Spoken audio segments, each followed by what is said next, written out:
الحمد لله الحمد لله وكفى وسلام على عباده الذين اصطفى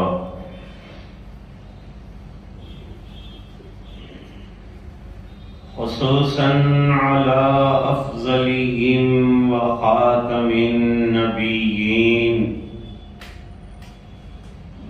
محمد الأمين وعلى آله وصحبه أجمعين أما بعد أعوذ بالله من الشيطان الرجيم بسم الله الرحمن الرحيم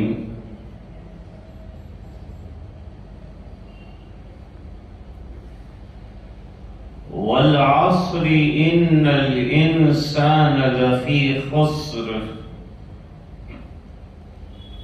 إلا الذين آمنوا وعملوا الصالحات وتواصوا بالحق وتواصوا بالصبر صدق الله العظيم. اللهم صل على سيدنا محمد وعلى آل سيدنا محمد وبارك وسلم.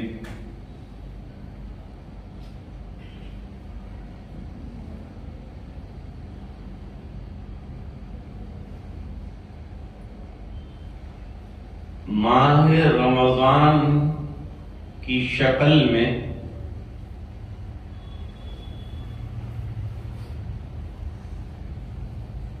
ایک معزز مہمان ہمارے یہاں صادر ہوا.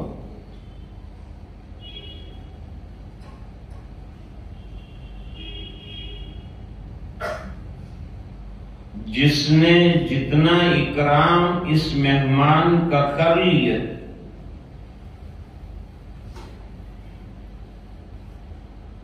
اتنا انعام اس نے پائی ہے.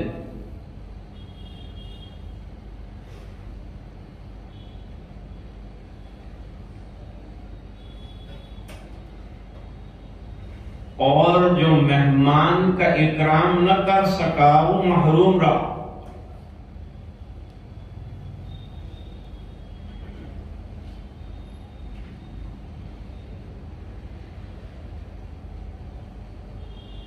اس مہینے کی خوبیوں میں سے ایک خوبی یہ ہے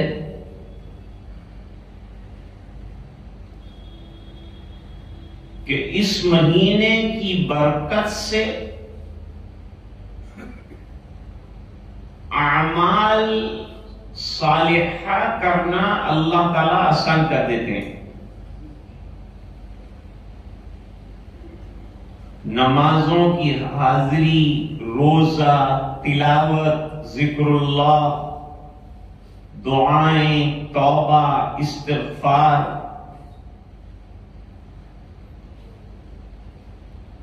ایک ماحول بن جاتا ہے.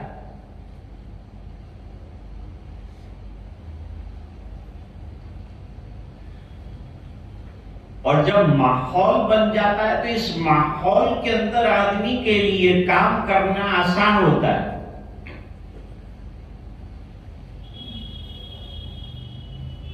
مرگ انبوگ جشن دار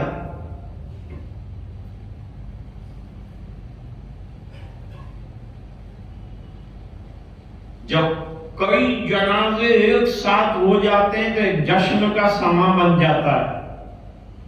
غم ہلکے ہو جاتے ہیں.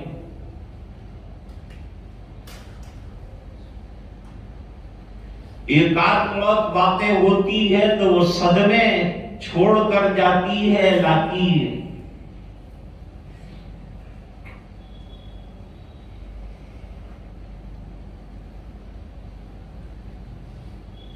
لیکن جیسے ہی مبارک مہینہ جاتا ہے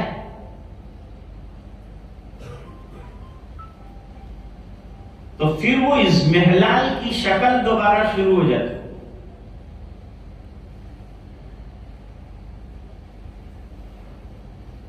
جس کا اثر مسجدوں میں بھی نظر آتا ہے، خود ہماری زندگیوں میں بھی نظر آتا ہے کہ وہ رمضان والی بات نہ رہی.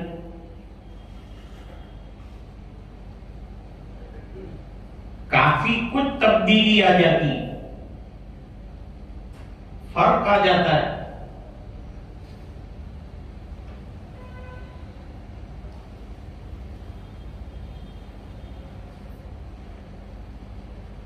اب وہ سلسلہ شروع ہوا.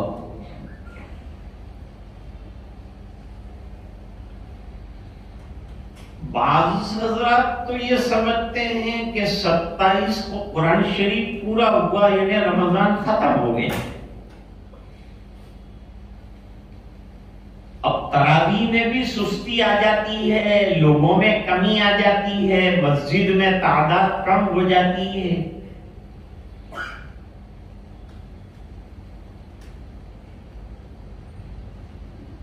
پھر عید کا دن جشن بن کر آتا ہے تو پورے مہینے کی محنت پر بعض حضرات پانی پھیر دیتے.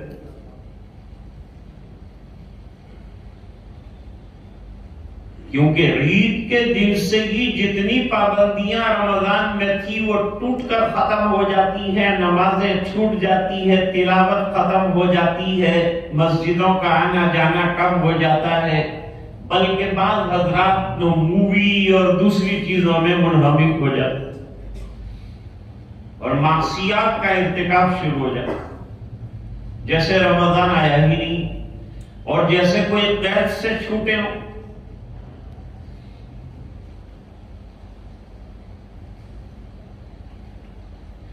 ہمارے حضرت مولانا اسماعیل واڑی رحمت اللہ علیہ ایک مثال دیتے ہیں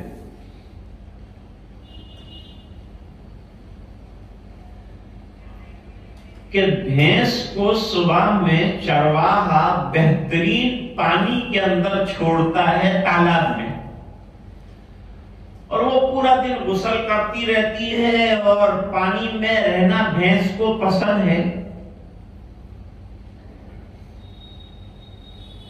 شام کو جو ہے اس کا ذمہ دار اس کو پانی سے نکالتا ہے، صاف ستھری چمکدار کالی چمڑی نظر آتی.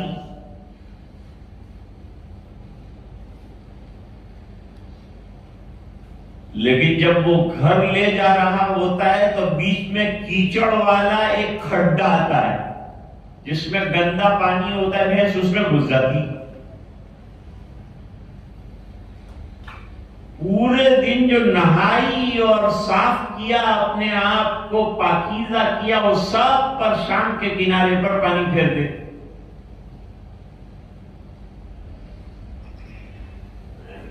پورا مہینہ محنت کی، الحمدللہ کمایا، ایک دن کے اندر لٹا کر شیطان جو ہے سب چھین لیتا.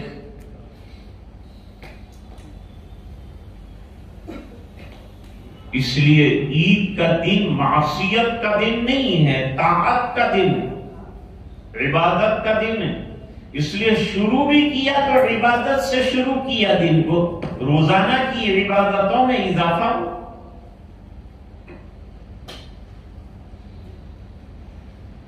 تو اب اس میں کمی نہیں آنی چاہیے.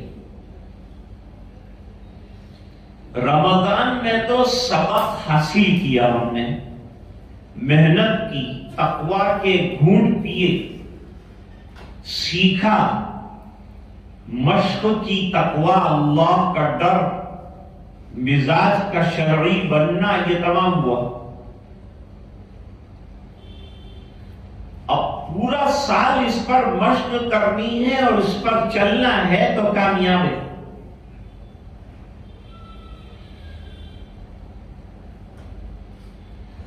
رمضان جاتے ہی کام ختم نہیں ہوتا، رمضان کے بعد ذمہ داری بڑھ جاتی. وہ تو اچھا ماحول تھا، وہ سب تھا، اس کے اندر ہم لوگ چل رہے تھے تو آسان تھا.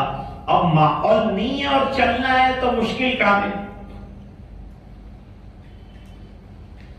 راستہ صاف ہے اور گاڑی تیز چلی تو کوئی کمال نہیں ہے، لیکن ٹریفک ہے اور گاڑی کو سنبھال کر نکالنا ہے تو یہ اصل ڈرائیونگ کا کمال ہے۔ اب کاروبار بھی ہے، ضرورتیں بھی ہے، بچے بھی ہے، معیشت بھی ہے، معاشرہ بھی ہے، سماج بھی ہے، گرہستی بھی ہے، اور ساتھ رمضان میں جو سبق پڑا وہ بھی۔ یہ جو روشنی حاصل ہوئی رمضان المبارک سے، یہ روشنی کو اور یہ چراغ کو جلائے رکھنا ایک کام ہے،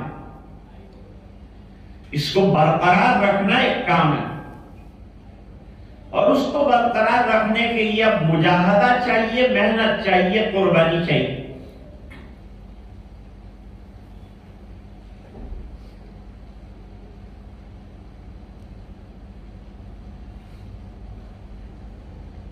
مجھے بات یاد آتی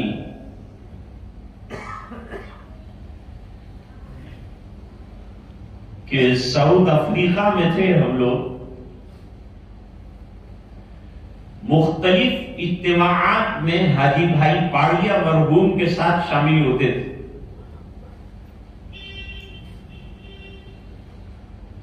تو چونکہ ہم تو ان کے ساتھ ہوتے تھے، ہمارے حضرت قاری عبدالحمید صاحب مرحوم بھی ہوتے تھے، یہ سب ذمہ دار تھے وہاں جنوبی افریقہ کے۔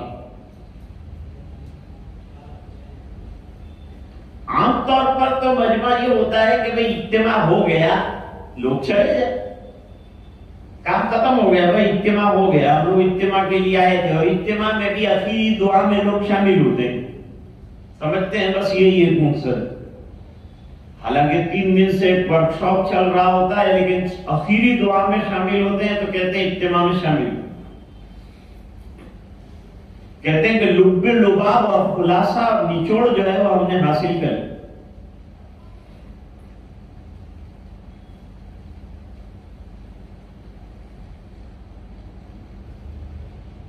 جتنا مجمع اجتماع میں ہوتا ہے اتنا مجمع دکانوں میں ہوتا ہے، اس لیے بعد میں اجتماعات کے اندر غیر ضروری دکانیں بند کروا دی گئی کہ بھئی یہ شاپنگ کا مال نہیں ہے، یہاں تو جو ہے ہم اپنی روحانیت کو بنانے کے لیے، اپنے ایمان کو مضبوط کرنے کے لیے آئے، شاپنگ کرنے کے لیے تو بہت جگہ۔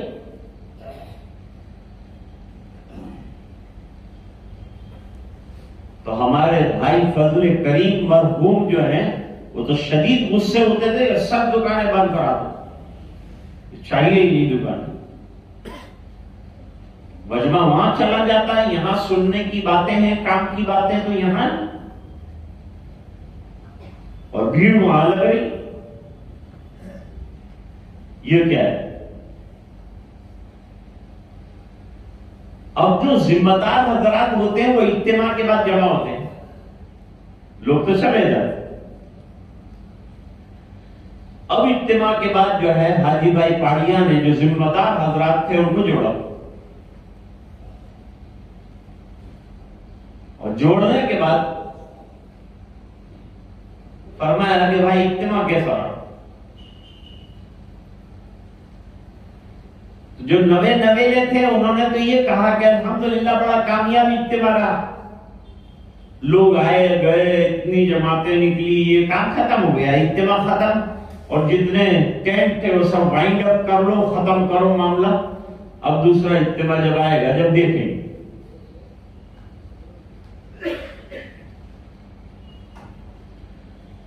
حضرت نے خطاب فرمایا، بہت تجربہ کار تھے، علماء سے اچھی محبت رکھتے تھے، علماء سے تعلق رکھنا چاہیے، کام بھی کرتے رہنا چاہیے، علماء سے مشورے لیتے رہنا چاہیے، تعلق رکھنا چاہیے، ان سے ملاقاتیں کرتے رہنا چاہیے۔ حضرت سورت بھی آتے تو تمام علماء سے ملتے، تمام علماء سے ملاقات کرتے، خاص طور سے میرے والد صاحب رحمت اللہ علیہ اور مفتی سید عبدالرحیم صاحب لاجپوری رحمت اللہ علیہ کے یہاں تو خصوصی حاضری دیتے تھے، اور میرے والد صاحب کے یہاں تو جہاں نماز پڑھتے تھے میرے والد صاحب مصلی پر وہاں بیٹھتے تھے، وہ بڑا تعلق رکھتے، اور وہاں جنوبی افریقہ میں حضرت مفتی محمود صاحب رحمت اللہ علیہ کی خانقاہ کے اندر بھی حضرت موجود، حاجی بھائی وہاں بھی تشریف رکھتے تھے، اور حضرت اعتکاف کرتے تھے تو وہاں اعتکاف میں بھی شامل ہوتے تھے، اور سب علماء کو اور ذمہ داروں کو لے جاتے تھے، شامل ہو جاؤ بھائی، اور اجتماعات میں بھی حضرت کے بیانات مخصوص طور پر میں نے سنے، حضرت مفتی محمود صاحب رحمت اللہ علیہ کے مخصوص بیانات ہوتے ہیں، علماء میں بھی عوام میں بھی، اور بہت توجہ سے حضرت جو ہے بیانات علماء کے کرواتے تھے۔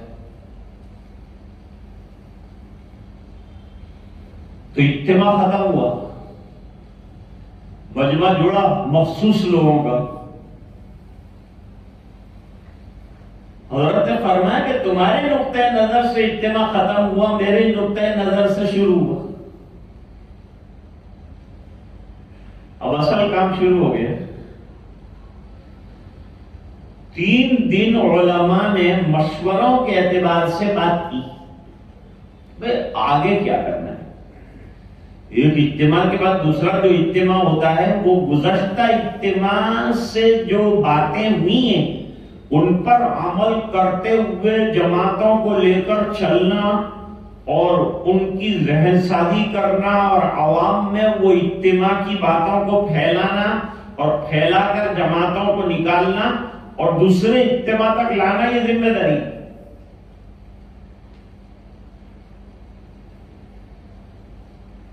تو حضرت نے فرمایا تمہارے اعتبار سے اجتماع پورا ہوا، میرے اعتبار سے کام شروع ہوا،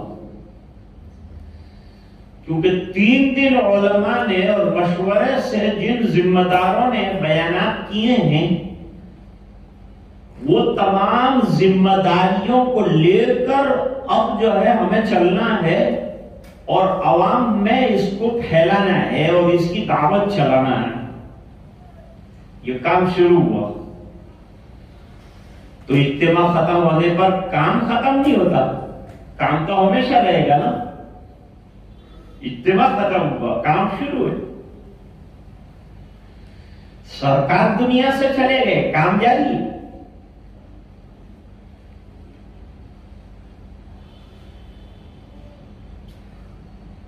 ایک حافظ قرآن محنت کرتا ہے،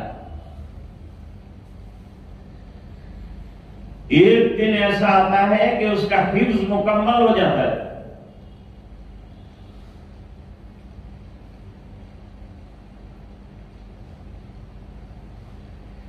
حفظ مکمل ہونے کے بعد ایک جشن ہوتا ہے، ایک خوشی کا سما ہوتا ہے، ہونا بھی چاہیے، لوگ مبارکبادیاں دیتے ہیں۔ حفظ کرنا کوئی آسان کام نہیں ہے، بڑا مشکل کام ہے، اور حفظ قرآن کریم پھر مجالس میں اور خاص طور سے تراویح میں اور نماز میں سنانا یہ اور بھی زیادہ اہمیت کا حامل ہے۔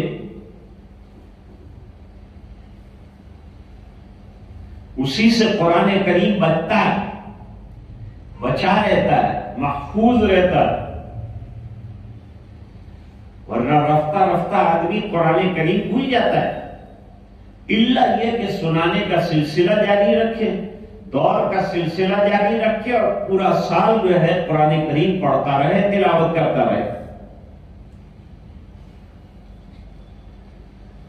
ہماری بھی کمزوری یہ ہے کہ رمضان میں بہت تلاوت کرتے، 3 ختم کیے، 4 ختم کیے، 5 ختم کیے، لیکن رمضان کے بعد کیا رمضان کے بعد تلاوت ختم ہوتی ہے؟ رمضان ختم ہوا، تلاوت تھوڑی ختم ہوتی۔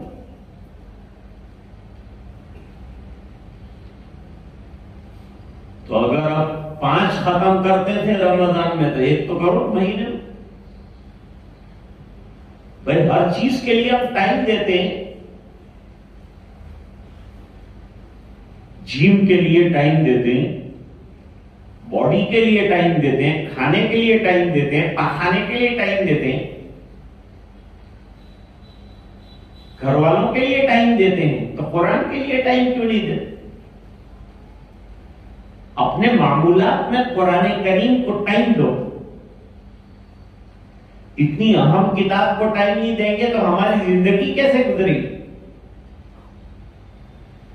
اس لیے ہم کو قرآن کریم کو وقت دینا ہے، روزانہ تلاوت کرنا ہے، اپنے دل کو منانا ہے، سمجھانا ہے کہ ہمیں قرآن کریم روزانہ تلاوت کرنے کی عادت ڈالنی ہے،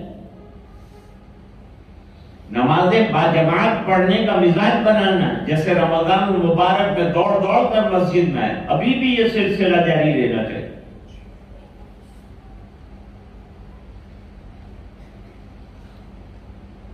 جشن ہو گیا، جلسہ ہو گیا، حافظ کو انعامات دیے گئے، دستار باندھی گئی، سرحد دی گئی، تو کیا اس کے بعد حافظ کا کام ختم ہو جاتا؟ اگر اس نے قرآن کریم کو یہ تمام چیزوں کے بعد بالائے طاق رکھ دیا تو قرآن اس کو بھی بالائے طاق رکھ دے گا، جیسا اس نے قرآن کو بالائے طاق رکھا ہے، قرآن کریم اس کو بالائے طاق رکھ دے گا۔ جتنا قرآن کریم کے یاد کرنے پر فضیلتیں ہیں، اتنا قرآن کے بھولنے پر وعیدیں، اس کو یاد رکھنا چاہیے۔ اور سخت وعیدیں ہیں، جتنی بزرگیاں اور فضیلتیں قرآن کے یاد کرنے پر، اس سے بھولنے پر وعیدیں زیادہ سخت ہیں۔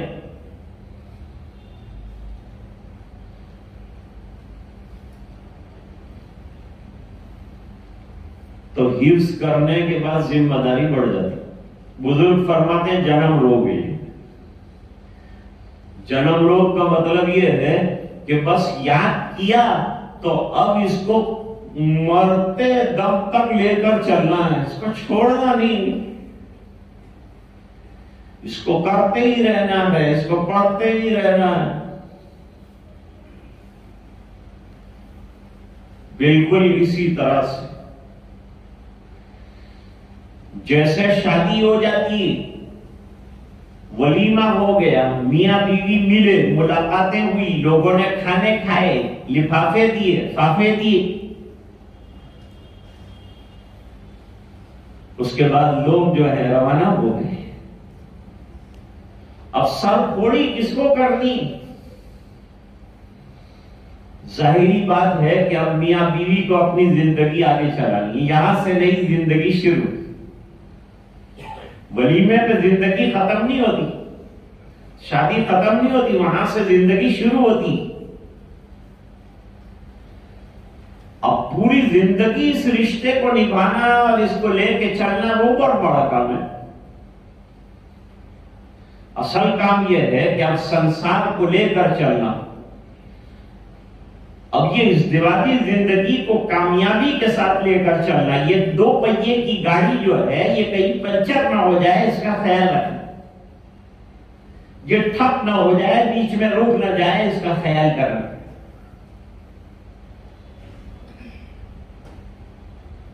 میری تمام تقریر کا آج کے دن خلاصہ کیا ہے کہ ماہ سیام گزر گیا، لوگ کہتے ہیں کیا اچھا ہو پورا سال رمضان رہے، میں نے کہا اس کا وہی عالم ہوگا جو ہماری 5 نمازوں کا ہوا ہے۔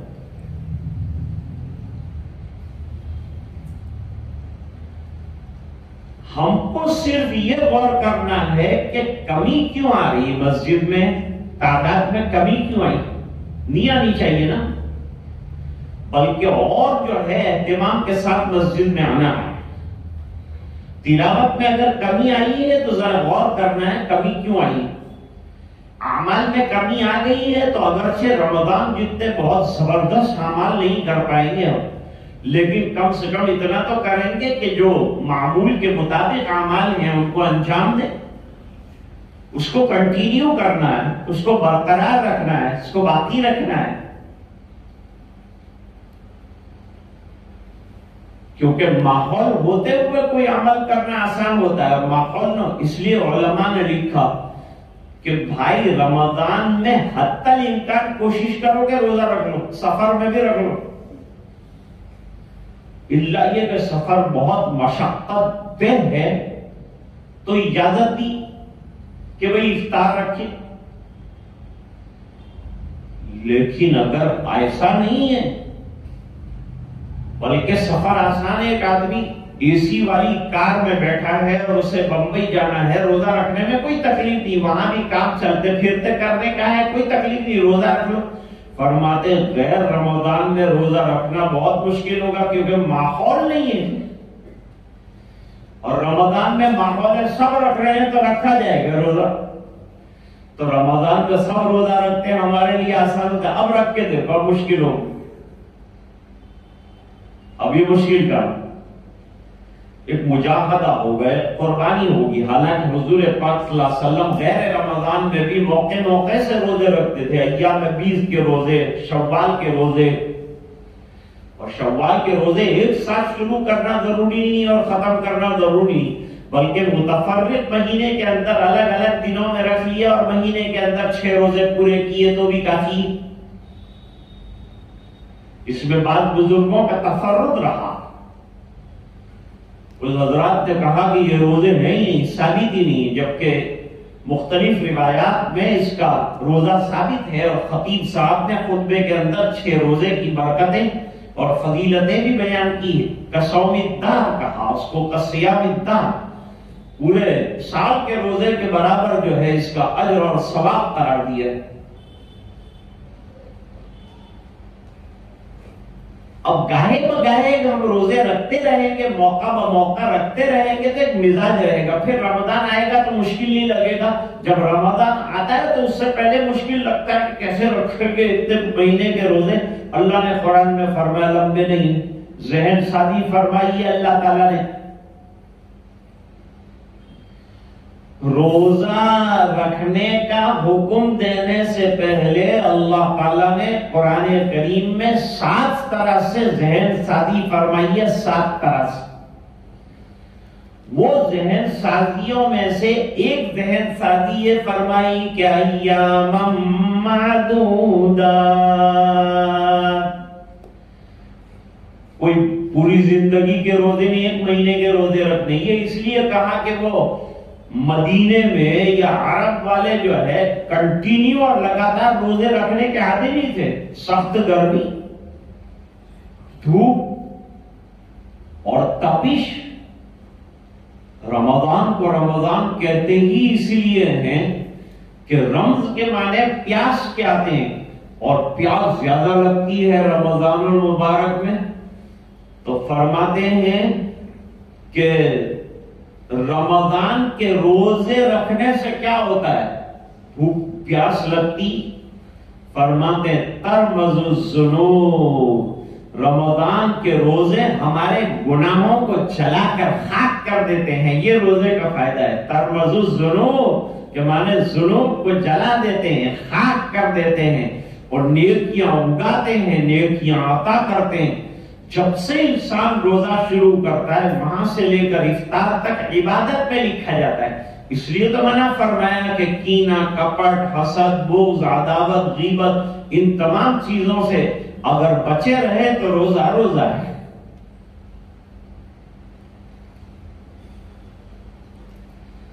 تو بے فضلہ تعالی ہر ایک نے اپنی حیثیت اور اپنی استعداد اور اپنی طاقت کے مطابق جو کر سکتا تھا کیا، ماں بہنوں نے بھی کیا ہے، یہاں تک کہ بچوں نے بھی روزے رکھے ہیں۔ عادت ڈالنی چاہیے بچوں کو، ایک آدھ روزہ بیچ میں رکھوا لیا، پھر ذرا سمجھدار ہونے پر پھر روزہ رکھوا دیا۔ جیسے نماز کی مشق کرواتے ہیں 7 سال سے، اس طرح تھوڑی روزے کی بھی مشق کرا لیں، تاکہ اس کے نتیجے میں جب روزے فرض ہوں تو بچے کے لیے روزے رکھنا آسان ہو جائے، اس مہینے کو ایکوائر کرنا آسان ہو جائے۔ شریعت نے بڑا حکمتوں والا حکم دیا ہوا ہے، شریعت کے تمام احکام میں بڑی مصلحتیں ہیں، بڑی حکمتیں۔ تو اب پیغام یہی ہے دوستو کہ رمضان گیا ہے، عبادت نہیں، رمضان گیا ہے، نمازیں نہیں گئی، رمضان گیا ہے، قرآن نہیں، رمضان گیا ہے، عمل نہیں۔ وہ تمام چیزوں کو انجام دینا ہے، اور دیتے ہوئے اللہ سے دعا کرنا ہے کہ اللہ ہمیں پھر رمضان عطا فرما، صحت کے ساتھ، عافیت کے ساتھ، تاکہ پھر وہ عبادتوں کی بہار آ جائے، پھر وہ تمام ذوق شوق اللہ تعالیٰ نصیب فرما دے، خیر فرمائے، عافیت نصیب فرمائے۔ اسی پر آج کی بات کو ختم کرتے ہیں اور دعا کرتے ہیں کہ اللہ تعالیٰ ہمیں استقامت نصیب فرمائے، رمضان کے بعد جو ہے اعمال پر پابندی نصیب فرمائے، گناہوں سے حتی الامکان بچنے کی سعادت سے مالا مال فرمائے۔ وآخر دعوانا ان الحمد للہ رب العالمین۔